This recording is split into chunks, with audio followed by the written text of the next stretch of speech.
각종 공사 현장 등에서 일하시는 근로자 S씨. 이번에는 학교 중축 공사장에 왔다 갔다 하면서 일을 시작한 지 한 달이 조금 넘었습니다. 사고 당일 아침때에 흐렸던 날씨가 결국 점심부터 비가 내리기 시작하였고 공사를 중단할 수밖에 없었습니다. 그렇게 급하게 부랴부랴 현장을 정리하며 사다리를 타고 내려오던 중 그만 미끄러져 떨어지며 콘크리트 바닥에 발이 닿으면서 부상을 당하게 됩니다. 오늘 알아볼 상해 보상은 발 뒤꿈치 종골골절과 관련한 것이며 굉장히 많이 발생하는 변명 중 하나입니다. 알고 계시듯이 보행 시 우리 몸의 하중을 제대로 받아 지탱하여 주는 부위이기 때문에 여기를 다치게 되면 걷는 것이 부자연스럽고 힘들 뿐 아니라 극심한 통증으로 상당 기간 동안 많은 불편함을 겪게 됩니다. S씨는 발 부위의 골절로 인한 심각한 부상으로 곧바로 동료의 도움을 받아 119 구급차를 이용하여 현장 근처 큰 병원으로 후송되어 필요한 각종 검사를 받게 되었으며 이후 발 뒤꿈치인 종골골절에 해당하는 진단을 받게 되었습니다. 병원의 주치의는 부상의 정도로 판단하였을 때 빠른 회복과 각종 후유증을 최소화하기 위해서는 수술을 통한 적극적인 방법이 필요하다고 설명해 주었고 며칠 뒤에 전신 마취를 통하여 시행받게 되었습니다. 보험 처리에 관하여 간단하게 살펴보면 근로자 S씨에게 발생한 재해는 업무상 사고였기 때문에 병원에 있는 동안 현장 소장을 통하여 회사와 이야기가 되어 결국 산재 신청을 하게 되었으며 치료기간 동안 발생하는 요양비와 휴업급여 등을 청구할 수 있게 되었습니다. 또한 산업재해보상보험법에 따라 산재 종결 이후 후유증과 관련하여 장애를 인정받아 근로복지공단으로부터 해당 장애급여까지 지급받으신 피해자였습니다. 하지만 이번 사고로 다친 S씨는 산재 종결 후에도 곧바로 그동안 해왔던 현장 일을 하기에는 시기적으로 무리가 있었고 몸 상태도 아직 완전히 회복이 되지 않았기 때문에 적지 않은 고민을 하게 되었습니다.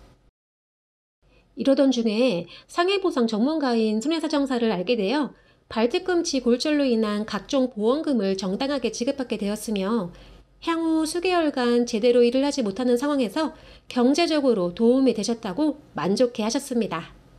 그렇다면 이분은 발뒤꿈치 종골골절로 과연 어떠한 부분에서 상해보상을 깔끔하게 받으셨는지 한번 살펴볼까요? 좋아요, 구독은 저에게 힘이 됩니다. 좋아요, 구독 부탁드릴게요. 일단 첫 번째는 피해자가 이번 사고 이전에 가입하였던 몇 가지 보험에 대하여 증권을 확인하여 검토하였으며 특히 후유증과 관련한 사항에서 지급받을 수 있는 보험금에 대한 손해사정이 이루어졌습니다. 이와 관련하여 업무 진행을 위하여 필요한 서류에 대해서 상세하게 안내를 해드리고 이후 적지 않은 시간과 분쟁을 거쳐 피해자에게 상해 보상에 해당하는 후유장애와 관련한 보험금이 지급되었습니다. 이는 발뒤꿈치 골절로 인한 지속되는 통증과 함께 충분한 치료를 받았지만 여전히 남아있는 발목의 운동 제한에 따른 장애를 확인할 수 있었고 마침 S씨가 가입한 보험에서도 후유증과 관련하여 해당하는 보험금을 올바르게 지급받을 수 있도록 손해사정 업무가 차근차근 진행되어 완료된 것입니다. 두 번째로 근제보험을 통한 종골 상해 보상에 따른 손해사정입니다. 근로자 재해보장 책임보험이라는 이것은 반드시 산재를 통하여 먼저 각종 보상 처리가 마무리된 이후에 해당 보험 가입에 대한 여부를 확인한 다음 상해 보상에 대하여 청구할 수가 있습니다. 여기에 해당하는 보험금으로는 산재에서 지급해주지 않는 항목과 특히 보상 범위를 넘어서는 보상을 말하며 구체적으로는 위자료를 포함한 본인 부담 치료비, 성형비, 그리고 후유증으로 인한 보상을 말합니다.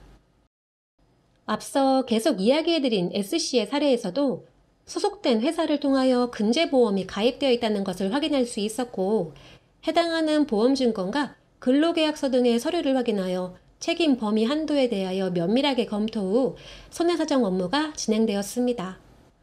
하지만 여기에서는 사고 발생에 대한 근로자와 사업주의 책임을 비율에 따라서 유사 사례와 판례 등을 참조하여 과실을 정하게 되며 결과적으로 상해보상에 대한 지급 보험금에 반영되고 특히 장애로 인한 노동 능력의 감소에 따라서 피해자가 보상받아야 할 부분에 대하여 명확하게 확정할 수 있으므로 전문가에 의한 면밀한 검토가 필요하겠습니다.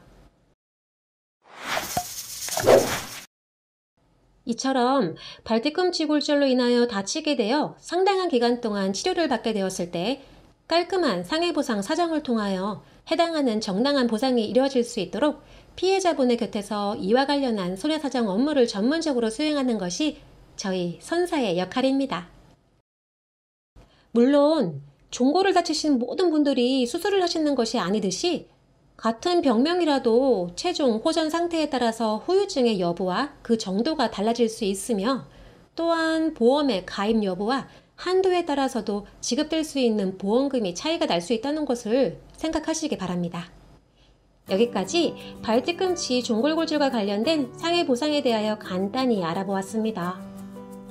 이와 관련하여 정당한 보험금과 보상이 이루어지도록 항상 노력하고 있다는 것을 알아주시고 피해자 여러분들의 빠른 회복과 건강을 기도하겠습니다. 다음에 더 좋은 내용과 영상으로 찾아뵙겠습니다. 지금까지 시청해주신 여러분 감사합니다. 다음에 또 만나요.